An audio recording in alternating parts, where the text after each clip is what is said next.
welcome back to our look at Aftermath. If you are unfamiliar with the series, this is where we're kind of breaking down this novel, Aftermath by Chuck Wendig, bit by bit. If you want to, you can click on the thing, it'll take you back to the beginning. But if you're joining me right now here in the midst of all of this, I'm really excited, and let's get started talking. We are starting part 3 of the book today. It's part 3 of 4. But part 3 is the longest part also, so we still have well over 100 pages to go. We still have quite a bit, but now we're starting to get into the meat and the nitty-gritty of the novel. So we started with chapter 2 of the 20 country. Chapter 22, we open with Akbar, who is learning about Jam. So where we left off last week was a character named Jam, who's a part of the Special Forces. He was crash landing into Akiva, and Akbar has learned that all of his team is dead, and Jam is probably alive, but might be dead, and he's got to figure out what he wants to do. It's kind of a mirror image as Akbar is learning this. Sloane is also learning that there's been an incursion onto this world that she's in, and this is where things kind of really get into it with the Imperials. The Imperials are continuing to argue, as they have been this whole novel, but what really impressed me here is the character of Shale really stood up to Dandelion and was like, screw you, buddy, basically, and this character has been very timid throughout the entire novel, so I thought that was pretty interesting that she just kind of stepped up and did that. Basically, Dandelion is arguing that they should stand and fight and defeat the rebels here at Akiva. He's got a chip on his shoulder because Sloane has a super star destroyer. She's got like a really important ship that no one else really has, and he's mad at her for kind of keeping it to herself. At least that's how he sees it. He wants to have a big battle. And Shale's basically like, every time the Empire's fought one of these major battles, it's been like for survival. And that's exactly what this battle would be. Like, if they make a stand over Akiva, they would be choosing to have a fight for their lives when they don't need to. They could just run and set up a different battle to face against the New Republic. So they end up deciding on Sloane's new idea, which is they're going to get ready to evacuate and go to a new planet. They're just going to get out of Dodge and handle it. Then we get to Jam, and this is where we really kind of get to know his character, and he, like, on his own, just does a really cool trick and kills like 3 stormtroopers, so we're learning he's pretty BA. Then we get to chapter 23, and chapter 23 has most of the stuff I really want to talk about in it. Basically, now the Aftermath crew is beginning their plan. The whole course of this chapter is for us to kind of figure out what the Aftermath crew wants to do for the rest of the novel. We know that they want to get into the satrap's castle, or whatever, his palace, which is where the Imperials are, the satrap being the leader of Akiva, but we don't really know how they're going to do that. So it starts out with Nora and Jazz walking down the streets of Akiva, and there's different points of tension, fruits getting thrown at stormtroopers, that sort of thing. You kind of are starting to get that the planet's getting riled up. And we've seen that earlier. When we first met Singer in the bar, he was being shown some rebel propaganda. And there's this video that's been kind of circulating around the planet, kind of riling the people up. And so this video is still kind of going around, and you're starting to get that the city's kind of ready to ignite. They get to Timon's shop, and presumably the gangster Narat, I think he still has people there, and they need to get something out of there, basically.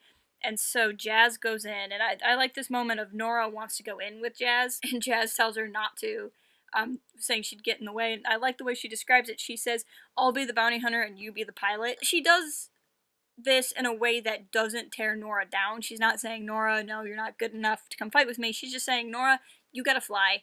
Like, you go do your thing and don't get in my way, I won't get in your way. And I like that little character moment between the two of them. We jump over to Singer and Bones, which is a really interesting team up. And Singer uses his ex-Imperial identity to get into this communication base and catches them off guard, and then Bones comes in and shoots everybody, and then Timon shows up. And basically what they end up doing is making a fake propaganda video to go along with the real propaganda video. So after they've kind of taken over this comm base, Timon shows up. Bones records a video of Singer dressed in Imperial garb, gloating as he shoots Timon. Now, of course, Timon's totally fine, but it's made to look like he's executing Timon.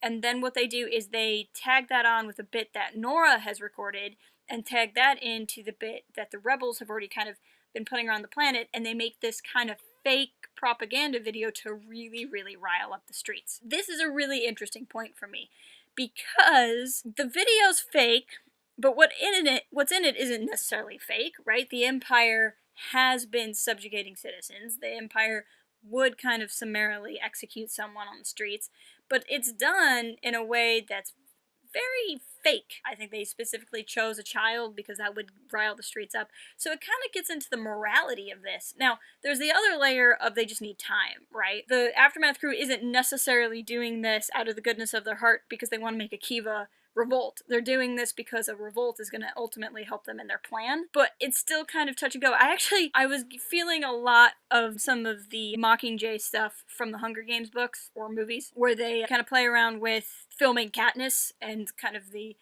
is the real message more important or is the fake message more important? And I'm kind of a sucker for stories like that. What happens when good people do bad things and bad people do good things? And I don't think the right or wrongness of that is addressed, or at least hasn't been addressed yet. We go back to Nora and Jazz, and they are trying to steal a TIE fighter. It's kind of funny because as they kind of cut back and forth between all these characters, Jazz successfully chases out the gangsters from the shop. Singer and Bones successfully defeat the Imperials at the comm station. Timmons successfully engineers this video. Nora is trying to get to a TIE fighter, and she's, jumping from rooftop to rooftop and falls. Nora is the only person that doesn't do her job well. And that is kind of interesting to me because of Nora's character. In a lot of ways, Nora feels like in this novel, she's supposed to be soccer mom turned hero, right? She's supposed to be your mom. She's supposed to be my mom. She's supposed to be the mom that's just trying her best, and she's gonna make you cookies afterwards. And I could get behind that, and I could respect that a lot in Nora's character, except for she's played this way, but she's also a rebel. And not just a kind of tertiary rebel. She is one of the rebel pilots that flew into the second Death Star. And yeah, I guess anyone could have, but she was good enough to survive that. So it's just weird to me to have this character who's portrayed as this rebellion hero who can't jump from one roof to the next. This is kind of the dissonance with Nora's character, that she's honestly the character I have the hardest time enjoying in these books. And it's just because I feel like if she was a soccer mom turned hero, I could have a lot of respect for her. Or if she was the rebellion hero trying to be a mom, I could have a lot of respect for her. But that she seems to be a hero when it's convenient for the plot, but a soccer mom when it's convenient for the plot, bothers me, and it makes her kind of an inconsistent character. And I really respect what Wendig's trying to do with the character. She just doesn't do it for me. I mean, really, in my head, Nora is perpetually the mom from Stranger Things. The difference is the mom in Stranger Things was not somebody who flew a ship into a Death Star, which is the point I'm trying to get across here. And then a complete aside in this chapter that I kind of want to talk about is Mr. Bones. Just cracks me up, because not only did he take out a room of stormtroopers with his astromech droid arm, but then later he's just always described as having these idiosyncrasies in the background.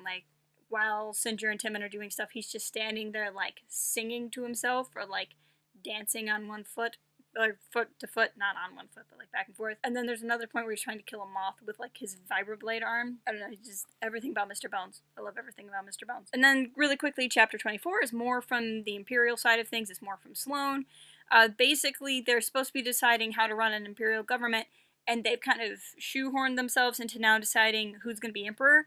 And they've actually are floating this idea of pretending Palpatine's still alive, so ruling as a council, but in Palpatine's name. And this is just driving Sloane crazy, because she sees it as a distraction. But none of it really matters, because at this point, Sloane finds out about the video that the Aftermath crew has put out. She checks the streets, and she slowly sees a mob starting to form outside the gates of the Satrap's palace. That's kind of what we got there. I would say the two main things I'm kind of taking through this is the morality of fake propaganda when it's for the greater good. And without getting too topical, the ideas of fake propaganda are floating around quite everywhere right now. And so it's just something in this book that's kind of fitting, and how somebody might be able to manipulate media when they think they're in the right. And in this case, we're reading from the hero's perspective. We are reading from characters who are in the right, but does being in the right give you the right to do wrong things? And I think that's a very interesting thing thing to think about. And then just kind of the consistency of Nora's character going forward. Like I said, that's really what I have to say. I really appreciate talking to you guys and chatting with you guys about this book. I'm really happy so many of you have kind of stuck with me so far. I was not expecting that. For next week, I'm going to read the Taris Interlude, which is the next thing you see there, in chapters 25 and 26. So that'll keep us moving along. That'll give us 3 things to talk about. Quick housekeeping note, in case you're watching this like as these videos come out, you'll note this is dropping on Monday. That's unusual.